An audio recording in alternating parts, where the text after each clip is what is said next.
Hello and welcome. This is Candice from Candoodle, back with another video on the Possum Stamps YouTube channel. Today I'm going to be making an edge-to-edge shaker card that only covers half of the card. So let's get started. So I'm going to be starting off with the Picture Pals stamp set, which is super, super cute. And I'm going to take a couple of the critters and stamp them down. I have the llama, the giraffe, the lion, and the dog.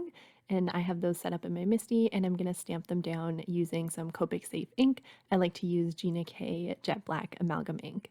So for the coloring, I wanted to keep it kind of light and simple. I just used 2 or 3 color blends for most of them, and I tried to stick to a similar color palette because I really wanted the shaker card to be the element that shined, but I did still want to have those cute animals as a focal point. So you can see which colors I'm using on the left-hand side there, and I'm just going from lightest to darkest and then darkest back out to lightest. I generally find I get the best blend that way, especially going over it twice. While it can be a little bit cumbersome, it really does make a difference. For the lion, I decided to use some like orangey yellow sort of tones to give him a little bit of depth and dimension. And while I am showing 3 brown colors for the mane, I think I only used the 2 lighter ones, so I didn't end up coming in with the E39 because I thought it was already dark enough and I didn't want to make it too dark. And I also didn't show it, but I do come in and finish his ears off with some R00 and R01, which is very quick, so you might not see it there. So once I was done with those ones, I'm going to move on to the giraffe, and I'm coloring him in the same sort of colors as the lion, just a little bit lighter, and that way they'll kind of all go together in the more muted sort of color tone. I think giraffes are adorable, and I really, really love this one. I think they're so cute, and these animals all go together really, really well. And they'd be super great for making any sort of shaker card or pop-ups and things like that. I have used the llama before on a pop-up card on the Possum Stamps YouTube channel that I will link up above. So once I was done with the coloring, I wanted to get started on assembling the shaker. I wanted it to have a glittery background, so I have this half sheet of glitter paper, which I'm going to adhere down to my A2 sized front panel. And this is the overall design. I'm going to have them peeking up over kind of a white piece of cardstock that looks like a ledge. And I have this transparent piece of acetate. This is actually cellophane from a bag. And I'm just going to adhere that down to the front with some super strong double-sided adhesive.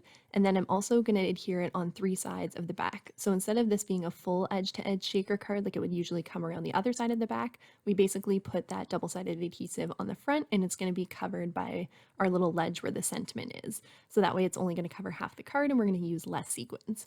So I hope that makes sense. I am now just adding some double-sided adhesive to the back, and I closed off the 2 sides, but I left the top open. And I'm adding double-sided adhesive to the top, but not peeling off the protective layer yet because I'm going to fill up with sequins first and then be able to peel that back and close it really easily.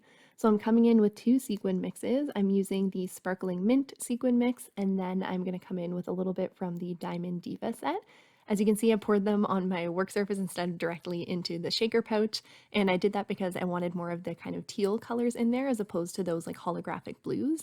And then from the Diamond Diva set, I came in with more of these silver and clear ones just to give a bit of variation and make sure I kind of match that glitter paper in the background. Before I close off the back, I like to kind of play around with the sequins to get them as flat as possible, and this just helps me to make sure that the plastic is taut when I'm closing it, and it just gives a more finished look, I find. Once that was all assembled, I am going to line up my images where I'd like them to go, and I didn't mention this, but off camera I die cut them and put some additional white highlights to give them a bit more interest.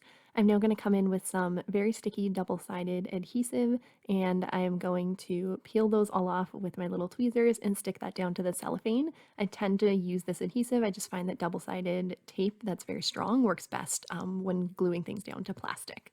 So I got those all done off camera because it was very finicky, and then I'm going to come in and stamp my sentiment. I'm using the Happy Birthday from the macaroon set. I thought this was really bold and nice, and I'm going to stamp that on my little white ledge that the animals are going to peek out from behind.